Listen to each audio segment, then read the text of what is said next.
Смотрите в программе. Более 12 тысяч детей поставлены на учет для контроля эпидситуации в регионе. Между тем, у оперативного штаба вызывает опасения текущая обстановка с коронавирусом в промышленных городах.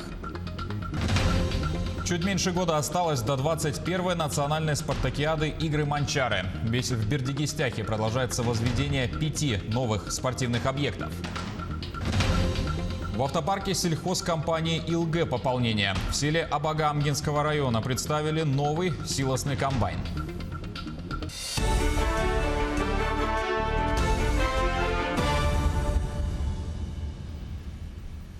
В эфире вечерние новости. В студии Василий Раченко. Здравствуйте. 33 человека с коронавирусом в Якутии находятся в тяжелом состоянии. 5 из них на аппарате искусственной вентиляции легких. Об этом сегодня в ходе брифинга сообщил глава региона.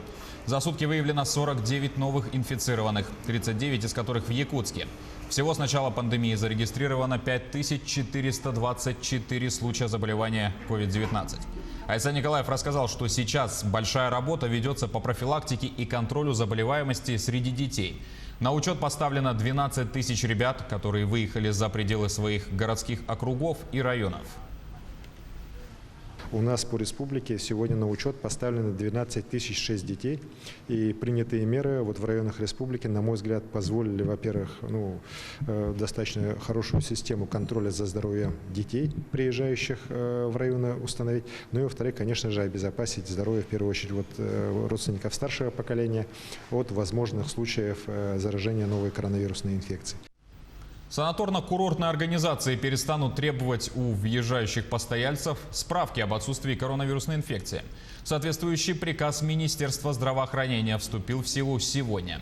Еще одно упрощение в документе касается людей, которые переболели COVID-19. Им теперь не нужно ждать 2 недели после выздоровления, прежде чем поехать поправить здоровье в санатории. Однако одна справка все же понадобится всем курортникам об отсутствии контактов с больными инфекционными заболеваниями. Причем такой документ теперь нужно оформлять не за 2 недели, как было ранее, а за 3 дня до отъезда. На что тратятся деньги Алроса? Главы 2 алмазных провинций, Вилюйска и Верхневилюйска, отчитались по полученным дивидендам от алмазодобывающей компании. Напомним, еще в 90-х годах прошлого столетия 8 районов республики получили по 1% акций Алросы. Однако, как признаются главы районов, только 5 лет назад дивиденды стали приносить существенный доход в бюджет. Связано это было с распространенной тогда практикой сокращения республиканских дотаций на сумму алмазных дивидендов. На сегодняшний день, в период с 2010 по 2019 год, Вилюйск получил 2 миллиарда 616 миллионов рублей. Однако большая ее часть, 79%, приходится на 2017-2019 годы. За этот период построено 2 школы, 5 детских садов, 342 миллиона также было потрачено на строительство Дворца культуры, а 70 миллионов на строительство благоустроенного жилья для молодых семей и ветеранов тыла. На сегодня, насколько я знаю, это единственный район в республике Саха-Якутия, который строит и бесплатно раздает благоустроенные квартиры ветеранам тыла. Мы построили 16 квартир, и программа она будет продолжена. Мы считаем, что все ветераны тыла, они достойны этого, и все должны получить бесплатное жилье. И мы очень гордимся, что являемся акционерами этой компании. И благодарны и руководству, и всем работникам компании за ту помощь, которую они нам сегодня оказывают. В свою очередь, с 2015 года также Верхневилюйский район, как акционер компании, получил 1 миллиард 700 миллионов рублей, которые были использованы для благоустройства района и строительства. Всего в районе 21 населенный пункт, из них более половины – постоянные участники программы «Моя Якутия. 21 век», которая также финансируется за счет дивидендов Алроса. Благодаря доходам от акций было также заасфальтировано 30 километров улиц Верхневилюйска и села Андреевское. Отчет глав, владеющих акциями Алроса, позволяет населению быть информированным о том, как расходуются дивиденды алмазодобывающей компании, чьи 33% принадлежат республике, из которых 8% алмазной провинции. На территории региона действует 81 природный пожар. Площадь, пройденная огнем, 342,5 тысячи, активного горения 513 гектаров. Таковы данные авиалесоохраны. За сутки возникло 2 пожара и 31 ликвидирован. На тушении привлекалось 873 человека и 84 единицы техники. Напомню, что в Среднеколымском и Момском районах ситуация с лесными пожарами продолжает оставаться напряженной.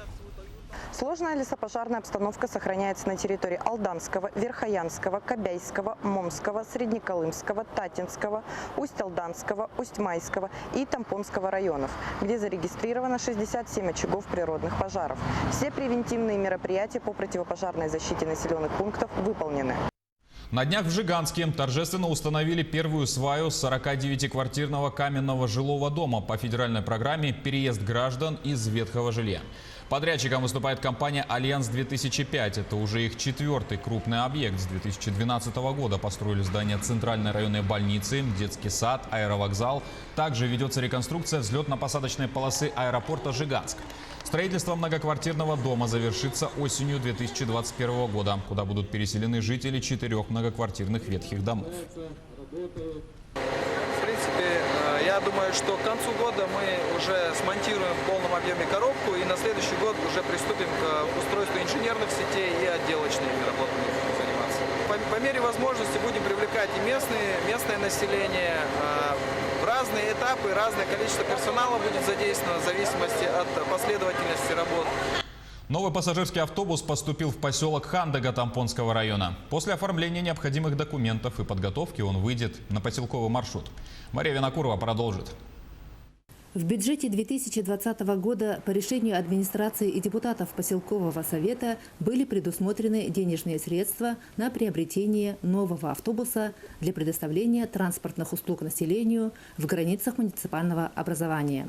В этом году поселковая администрация совместно с депутатами поселкового совета запланировала в бюджете муниципального образования 3 миллиона рублей для приобретения нового автобуса для оказания этих услуг.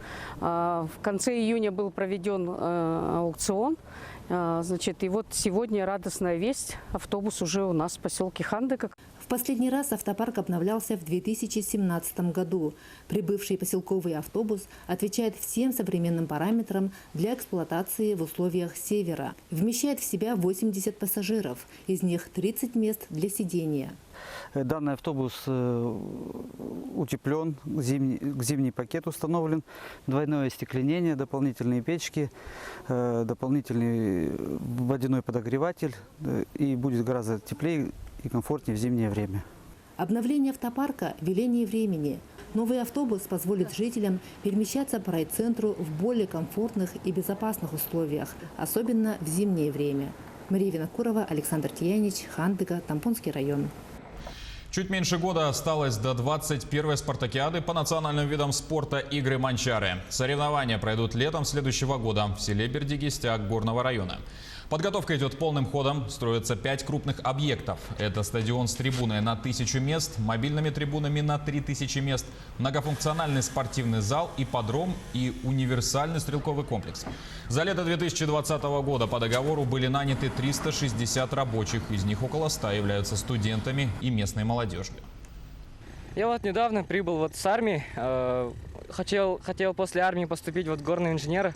Профессия хотел себе будущее выбрать горного инженера. Поэтому начал работать в парке. Нашел для себя работу. Работа получается очень трудоемкой. Очень постоянно двигаешься, делаешь что-то. Мы работаем с утра с 9 часов до 6 вечера. И иногда бывает и до 8 часов, до 7 часов. Эта работа мне очень нужна, потому что для моей профессии самой же очень будет полезно в будущем. В автопарке сельхозкомпании «ИЛГ» пополнение. В селе Абагамгинского района представили новый силосный комбайн. Технику закупили в этом году по региональной программе развития кормопроизводства с софинансированием из бюджета района и наслега.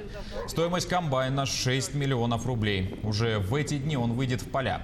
Районные власти рассказали, что за последние годы практически во все хозяйства была поставлена новая техника – от тракторов до комбайна.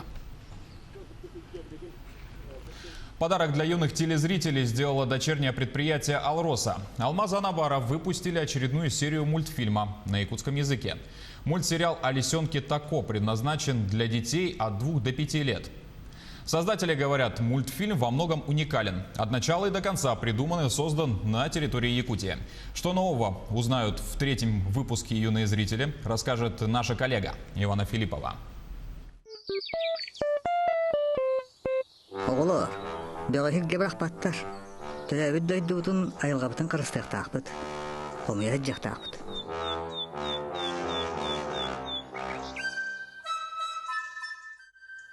Убирать за собой, быть вежливым, добрым и честным. Правильному поведению лисенок Тако учит малышей с прошлого года. Тот случай, когда приятное можно совместить с полезным и, кроме того, выучить язык. Многосерийный мультфильм полностью озвучен на якутском. Жизнь состоит не только из горной массы, заработной платы, там, налогов и всего такого прочего, но и в бережном отношении к природе, в бережном отношении к людям, в бережном отношении в том числе к культуре.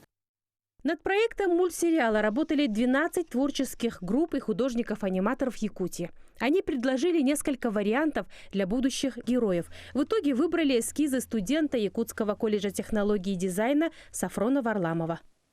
Я хотел передать чисто самые простые фигуры, простые формы, чтобы когда дети смотрели, они понимали, что вот это лис, вот это дом, вот это там какой-то предмет и так далее, чтобы сразу улавливался образ.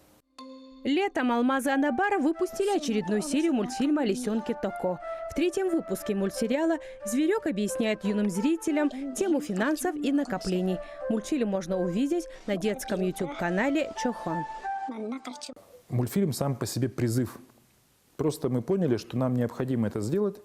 И это призыв для всех остальных крупных компаний, призыв для творческих групп и организаций, что необходимо делать детский контент на якутском языке, что есть такая необходимость. Это лисенок своего рода такой знаменоносец. Однако это не единственный культурный проект алмазной компании. Также ими создана подборка сказок народов Севера на 6 языках. Уже сегодня можно прочесть или послушать сказки на сайте Алмазы Анабара. Иванна Филиппова, Роман Ларин, Артур Голиков, телеканал «Алмазный край». И на этом у нас пока вся информация. Наш телеканал продолжает следить за новостями. До встречи в следующем часе.